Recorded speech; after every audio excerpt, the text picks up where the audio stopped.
Yeah, I've never been interviewed. Oh my gosh, it's not an interview. Hey guys, welcome back to my channel. I'm so excited to be here today with one of my best friends, Nicole. I'm gonna let her give herself a quick introduction, and then we'll kind of jump into some questions that I think will be really insightful for you guys, just about our time here at UC Berkeley, things that we wish we had known before coming to Cal, and yeah, just some fun questions about life as a student. So let her take it away. Okay, so I'm Nicole. I'm currently a fourth year at Cal. I'm gonna graduate in a month in May, majoring in economics, minoring in data science. I'm originally from LA, so I didn't go too far, but still, you know, it's a drive. I love Berkeley, and hopefully you find this interview, I guess, helpful. So the first question is going to be, what does a typical day look like in your life, pre-COVID or currently? I guess I'll start with pre-COVID. Usually I wake up, well, I do wake up, and then I walk to school, and I've always lived kind of far away from campus. My first year I lived at Clark Kerr, and that's a bit of a walk. Students always complain, but I love walking, so I didn't mind. And then now I'm living on North Side, kind of far from campus too. So it is a little bit of a walk, but Berkeley's so beautiful, especially North Side, so I enjoy it a lot.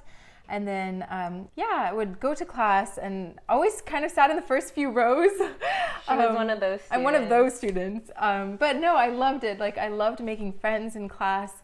I would sit next to someone, never left a seat empty between me and the person next to me. And so, that's how I met people, made relationships with my GSIs, my graduate student instructors, and then made friends in my sections as well. And then, would spend basically the whole day on campus, and then would go up to AKO to eat lunch.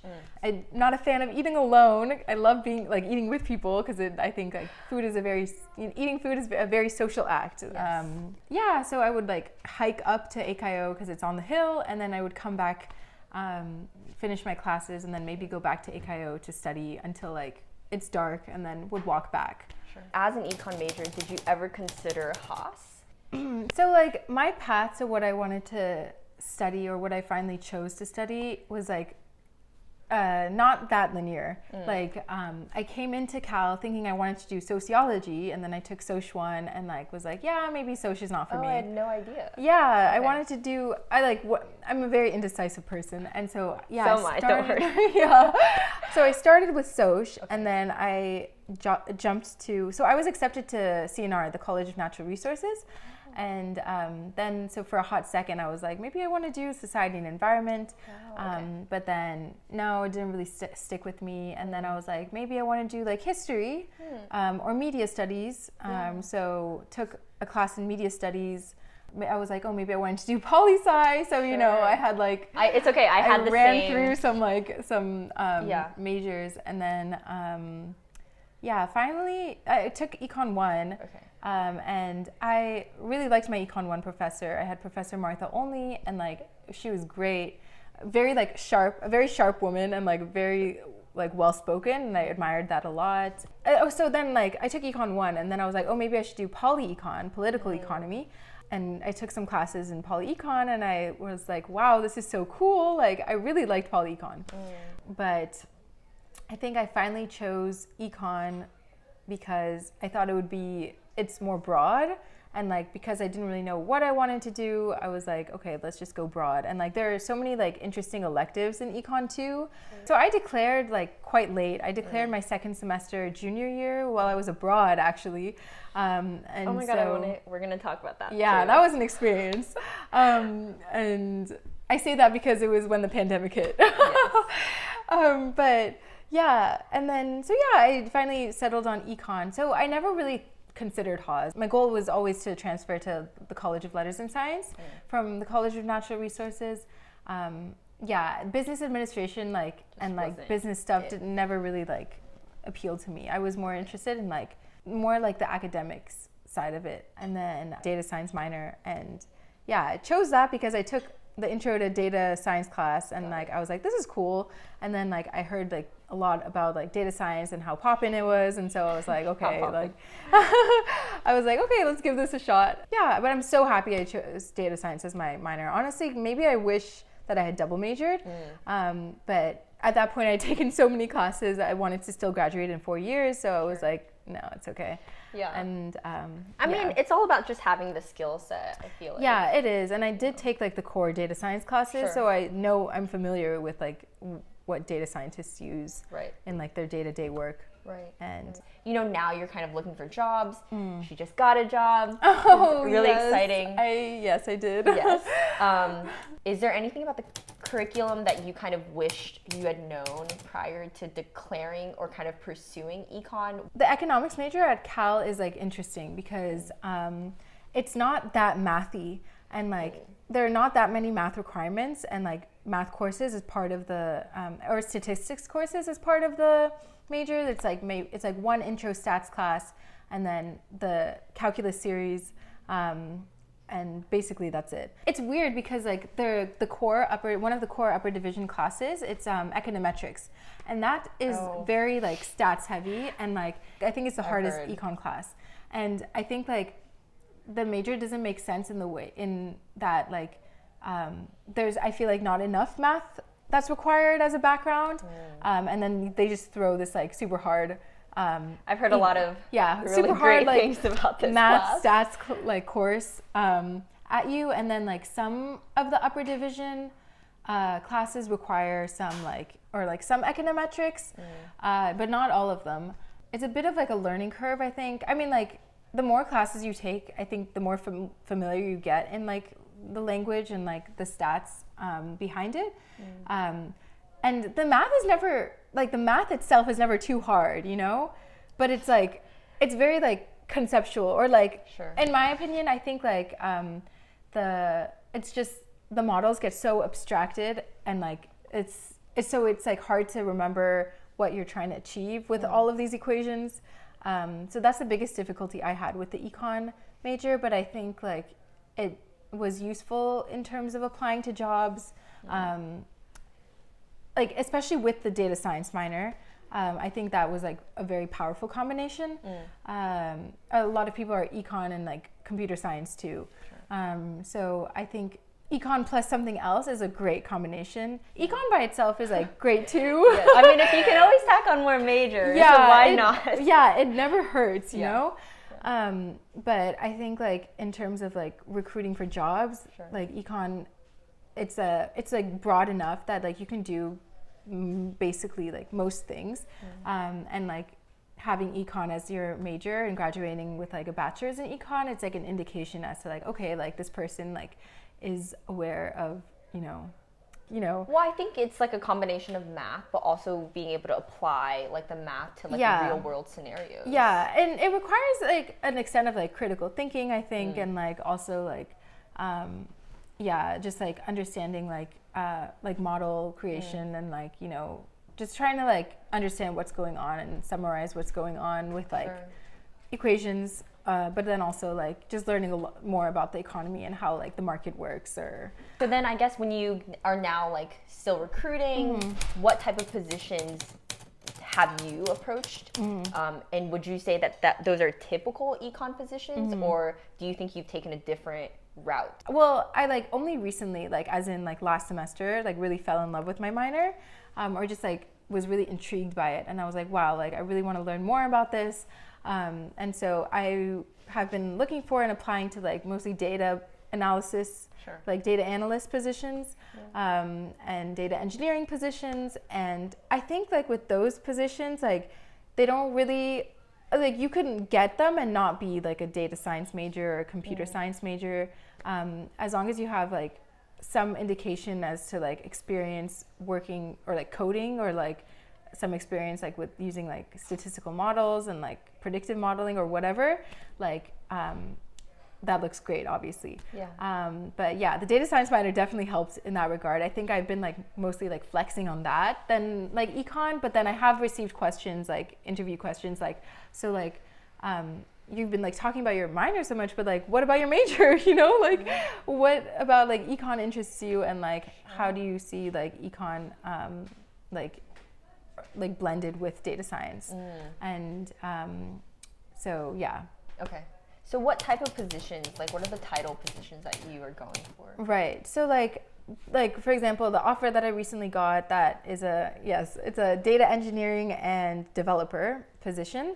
Business analyst, I've been trying to apply to data science, but I think they want more of a like formal, like more, solid foundation, like a stronger coding background. Okay. Also like just research assistant positions at like government agencies. And so is that on the econ side? That's a bit more econ, but like a lot of like those positions require like research methods and like R, for example, or they use like Stata. Which are common data languages. Right. LaTeX and stuff, but then also like you need to be like familiar, I guess, with like what a model is, and like maybe some statistical models or like like methods, or at least be familiar with it. Right. Do you feel like econ at UC Berkeley and like data at UC Berkeley has put you in a really competitive position? In terms of like, I guess like competitive advantage for going to Cal, I think like definitely like saying that I've taken computer science classes or econ classes at Cal has been a big like flexing point, I think. Or it's like, there's certain jobs. We're all about flexing. Yeah. I'm like so proud of Berkeley. Yes. And you should have that like school pride. Oh yeah. It definitely grows, like it's not like I came to Berkeley and I was like, wow, this is amazing. Like it definitely felt, it's like a gradual process of like falling in love with your school, or like for some people, and like it happened for me. Well, first of all, there's some like companies that recruit specifically at like top tier schools, and Berkeley's one of them. So that is obviously an advantage. But then also like, I think because how rigorous the classes are, they really do prepare you. They over prepare you. You have all the tools you need to like pass like technical interviews if that's what your path is. Also, like I personally like the rigor of like Berkeley courses, because like when I studied abroad, for example, those courses were not rigorous at all. Like we never had homework. Like office hours wasn't really a thing at my school. Like I was studying in Madrid. And then like I definitely miss that rigor, because I feel like I actually learned stuff, and like you like learn it and you don't really forget it. I've like loved going to office hours, and like if you really are like engaged with your classes and like with your like instructors and like with your classmates, then it's like a really great learning experience. But that being said, classes are hard, but like they're hard like they're hard like in a lot of places, and like it's preparing you for life. And like in terms of like how great your GPA is for like jobs, I don't think that's a huge thing. And maybe it is a bit more important for grad school, but like there are other indicators for grad school. I want to hear about your Spain trip. Oh yes. You're abroad. Yes, it was cut short. Yeah, it was, but it's a story. I talk about Spain all the time. I think about it all the time. Yes. I think people around me are kind of sick of me No, we're not about sick Spain. of it. We're not sick of it. But yeah, so I studied abroad in spring 2020. So like exactly like about a year ago. And it was great. Like, so we had about like maybe 1.5, almost 2 months, like pre-COVID. And like, wow, I was really living it up. But yeah, so I had a really like rough academic semester the semester before. And so I like came to Spain, and like, I like really was feeling like refreshed as I was going through the semester, because like the classes, like I only had classes 4 days a week, and like I had like 1 or 2 classes a day and no homework. Here, like, like technical classes have like weekly like problem sets, for example, or like weekly like homework assignments that you have to turn in, and they're like hard and you like spend like hours on. But that does not exist there. You just have like 2 exams and that's it. That determines your grade. There's not really a campus culture there. Like students kind of just stay at home and go to like the college closest to them. There's not really like a sense of like student community. People just go there for class and then go home as soon as possible. Being an international student there, you become friends with all the other international students. So I met people from like all over Europe. I met people from like, Australia, New Zealand, like from South America. It was so cool to like, and we were all just like meshed together, and like we would go on trips together. That the school, the international program would like organize, and like just like exploring Madrid was so fun. And like practicing my Spanish. I took 4 classes in Spanish, 1 in English, and yeah, I like met like great people, and like I was like literally out all the time. The days there are delayed too, so like I would, you know, come home at like 4 a.m., 5 a.m. I've heard about Their like conception of time is super different, and like what they value in life is super different, and it was just like so refreshing to see that and not be in like a super like American like individualistic like, you know, work kind of environment. The pandemic hit like in the middle of all of this, and then it was such a surreal week. Like all my classmates booked plane like tickets home. I actually stayed in Spain. This girl stayed during COVID. I was like, nuh-uh, like a pandemic's not gonna like take this experience away from me. I had wanted to study abroad my whole life. Like no matter where I went to college, I knew that's something I wanted to do. Right. And so I was like, okay, I'm gonna stay. I'm gonna get an experience. Maybe it's not the one I expected, but it's still gonna be an experience. And like, I'm so glad I stayed. And I wasn't alone, so I had like 2 other friends that I was living with, and like, it was just like, we didn't really have that much schoolwork still, and so like I like picked up guitar, made a fort out of sheets. I learned more how to like cook better and like bake and stuff, and like going to like on walks. It was really like fascinating because it was just such a different like environment and such a different like, you know, landscape and architecture. It was just every time I went outside, it was like an adventure still, even though like there was no one on the streets. Like the Spain lockdown was serious, like, you know, like people actually obeyed it. There was no one in the streets.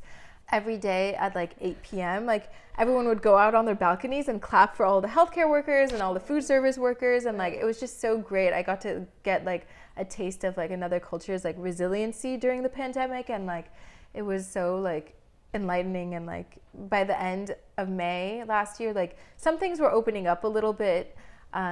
And so I got to say bye to like all my friends who were still there, and it was just like really nice closure. And so, yeah, since then I've still been in touch with like my friends from Portugal, for example. Like we still talk, you know, like pretty regularly.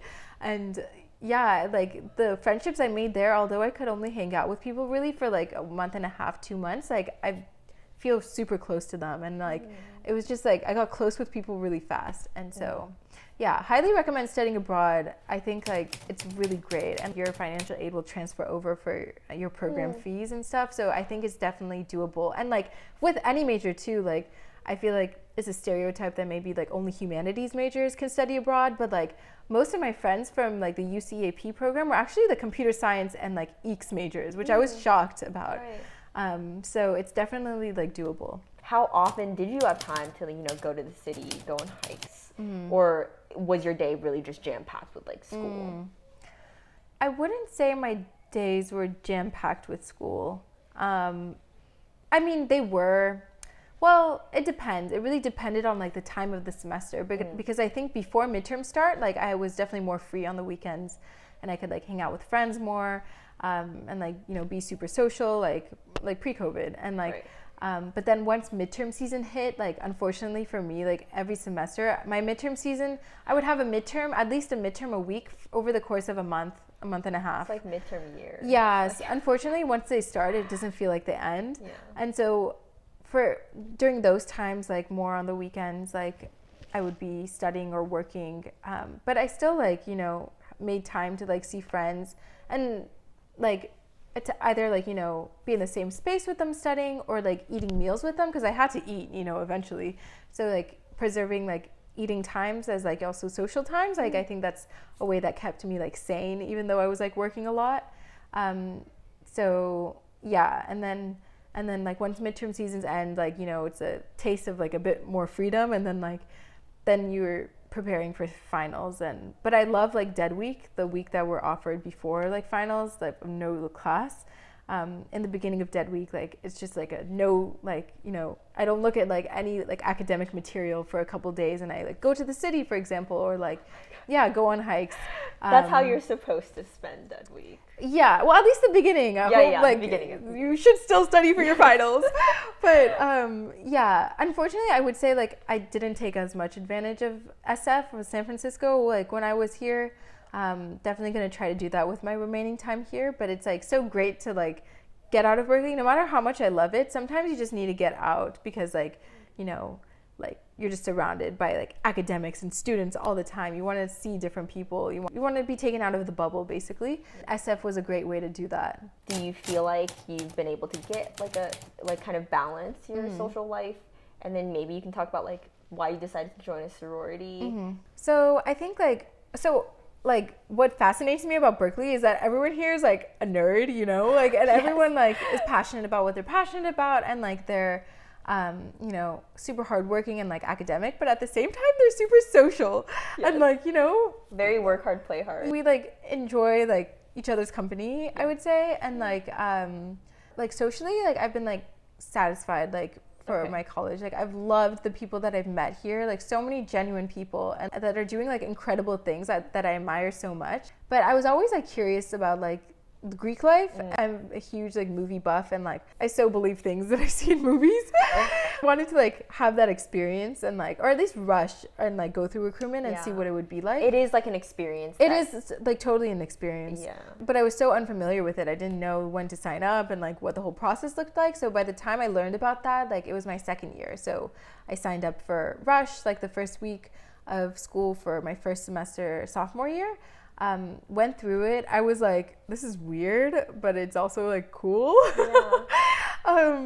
I decided to join, and then like I think like joining ACI was one of the best decisions I made at Cal.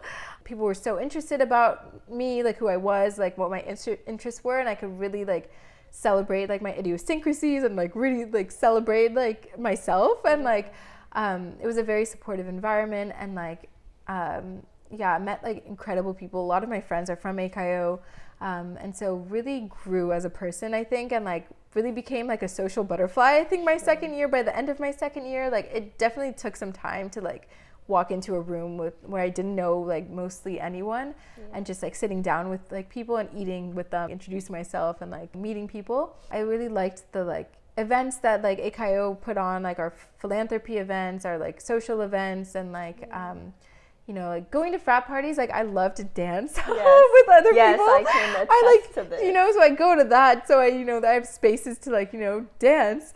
But like, you know, there's no pressure. There was no pressure. Never felt any pressure to like go to that or like participate in that. If that's not your thing, it's definitely like okay to not go. Like if you just want to be in a sorority to like make other female friends, like girlfriends, sisters who like, you know, will always support you and like will really hype you up. And just like be there to listen.